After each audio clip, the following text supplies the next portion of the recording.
Assalamualaikum warahmatullahi wabarakatuh. Halo teman-teman semuanya. Bagaimana kabar kalian saat menonton video kali ini? Aku harap kalian selalu diberikan kesehatan serta bahagia selalu ya.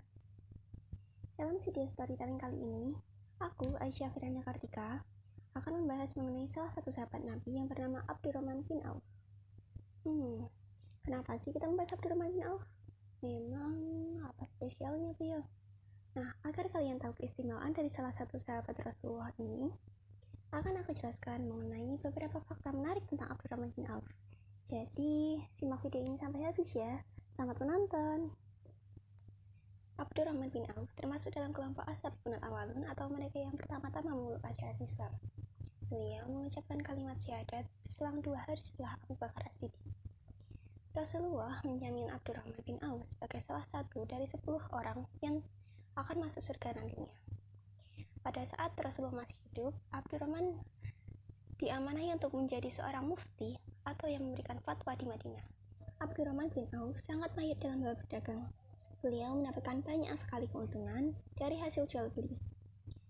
Walaupun Abdurrahman mempunyai banyak harta, beliau tidak ragu untuk meninggalkan semua hartanya ini ketika beliau ikut hijrah ke Madinah.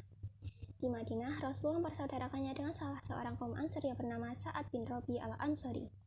Sa'ad merupakan salah satu penduduk Madinah yang punya banyak harta. Sa'ad juga menawarkan hartanya ini kepada Abdurrahman. Dan Sa'ad juga menawarkan salah satu dari 2 istrinya yang sekiranya menarik hati untuk dinikahi. Diriwayatkan dari Anas bin Malik, Abdurrahman bin Auf membalas Sa'ad dengan mengatakan, "Semoga Allah memberkatimu pada hartamu dan keluargamu. Akan tetapi tunjukkanlah letak pasarmu." Setelah ditunjukkan, Abdurrahman lalu meminta tolong kepada Sa'ad untuk memberikannya sebidang tanah kurang berharga di samping pasar. Tanah tersebut lalu dipetak-petakan dengan baik. Abdurrahman lalu mengumumkan bahwa siapa saja boleh berjualan di tanah tersebut tanpa perlu membayar sewa. Namun, Abdurrahman tetap menghimbau agar mereka membagi keuntungan dari hasil berjualan dengan seikhlasnya. Tak perlu waktu lama, Abdurrahman pun terbebas dari status kemiskinan karena kemahirannya dalam membentuk strategi dalam berniaga. Abdurrahman merupakan salah seorang sahabat yang sangat dermawan. Tidak jarang ia menginfakkan sebagian hartanya di jalan Allah. Sebuah riwayat bahkan menyebutkan bahwa Abdurrahman mampu memerdekakan sampai 30 budak setiap harinya. Masya Allah, kaya sekali bukan? Namun, ternyata Abdurrahman juga pernah loh dibuat galau karena kekayaannya. Kira-kira kenapa ya? Ternyata Rasul pernah menyebutkan bahwa Abdurrahman akan memasuki surga paling akhir di antara yang lainnya. Kenapa tuh? Jadi ternyata karena Abdurrahman merupakan sahabat yang paling kaya, maka ia membutuhkan waktu lebih untuk dihisab.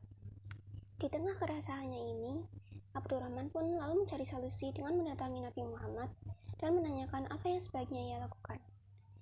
Rasulullah pun bersabda, "Perbanyak sedekah, niscaya kakimu menjadi ringan untuk masuk surga." Wasiat ini membuat Abdurrahman tak tanggung-tanggung menyedekahkan hartanya. Ia pernah menyedekahkan sebanyak 200 rupiah emas untuk memenuhi kebutuhan logistik selama perang Tabuk. Ia juga memberikan santunan kepada veteran perang Badar sebanyak 400 dinar kepada setiap orang. Abdurrahman selalu ikut mengakomodasi jumlah kendaraan untuk keperluan perang.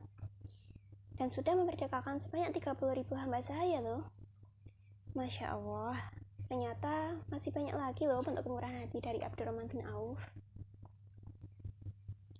Suatu hari seusai perang Tabuk, semua tanaman kurma yang ditinggalkan oleh sahabat menjadi busuk.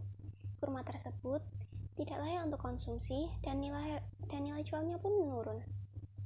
Abdurrahman kemudian menjual semua barang-barangnya dan hasil dari penjualan barang tersebut ia gunakan untuk membeli seluruh kurma yang dimiliki oleh sahabat. Para sahabat pun senang karena kurmanya tidak jadi terbuang sia-sia, dan Abdurrahman pun senang karena hartanya menjadi berkurang drastis. Wah, kalau begitu berarti usaha Abdurrahman untuk menjadi miskin berhasil dong. Ternyata, keesokan harinya, datang salah satu utusan dari Yaman yang sedang mencari kurma busuk. Loh, untuk apa? Jadi ternyata utusan tersebut menceritakan kepada Rasulullah bahwasanya negeri Yaman sedang dilanda sebuah musibah berupa penyakit menular. Dan sang raja memerintahkan untuk mencari kurma busuk karena tapi menceritakan bahwa kurma busuk itulah yang dapat mengobati penyakit menular yang sedang terjadi di Yaman. Kemudian Abdurrahman pun dipanggil, dan mau tidak mau Abdurrahman kembali menjual kurma yang telah dibelinya tempo hari. Sebagai ucapan terima kasih, utusan tersebut lalu membeli kurma-kurma tersebut dengan harga 10 kali lipat dari harga normalnya. Masya Allah, ini adalah bukti bahwa ketika seorang mukmin mengikhlaskan hartanya untuk mencari keridhaan Allah, maka Allah akan menggantinya dengan berlipat ganda. Kalian penasaran nggak? Kok ada sih orang sekaya Abdurrahman bin Auf? Nah, ternyata ada beberapa kunci sukses yang dipegang oleh Abdurrahman bin Auf dalam menjalankan bisnis. Apa saja itu? Kunci yang pertama yaitu yakin, mempunyai partner bisnis, menjual barang berkualitas baik, membentuk tim berkualitas, menjadi pemimpin yang terpercaya, membangun sistem bisnis, dan melakukan sedekah. Selain dermawan, Abdurrahman bin Auf juga merupakan seorang sahabat yang pemberani dan berhati lembut. Riwayat menyebutkan bahwa Abdurrahman seringkali menangis ketika makan. Ia takut bila meninggal dalam keadaan kenyang, sedangkan banyak kaum muslimin yang meninggal dalam keadaan kelaparan dan tidak memiliki sedikit harta pun. Sifat pemberani Abdurrahman bin Auf ia tunjukkan saat perang Uhud hingga perang Badar. Saat perang Uhud, Abdurrahman merupakan salah satu sahabat yang tidak mundur, sedangkan banyak prajurit Islam yang mundur kala itu. Sedangkan saat perang Badar, Abdurrahman berhasil membunuh salah satu musuh Allah, yaitu Umair bin Utsman bin Ka'ab At-Taimi. Pada akhir hayatnya, Abdurrahman dimakamkan di perkuburan Baqi dan meninggalkan 28 anak laki-laki serta 8 anak perempuan. 4 istrinya mendapatkan harta warisan masing-masing sebanyak 80.000 dinar. Abdurrahman juga membagi hartanya menjadi 3 bagian, 1/3 untuk modal usaha sahabatnya, 1/3 untuk melunasi hutang-hutangnya, dan 1/3 untuk anak fakir miskin.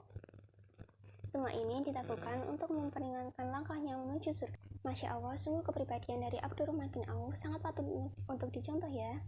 Sikap pemberani dan jujur, rasa takutnya dalam niat Allah, dan juga kebiasaannya menginfakkan harta untuk agama Islam merupakan akhlak yang sangat baik, akhlak yang terpuji. Semoga dengan video storytelling kali ini kita dapat mengambil pelajaran dari sahabat Abdurrahman bin Auf. Nah, time is over. Aisyah pamit undur diri. Mohon wal kalam yang turun. Wassalamualaikum warahmatullahi wabarakatuh.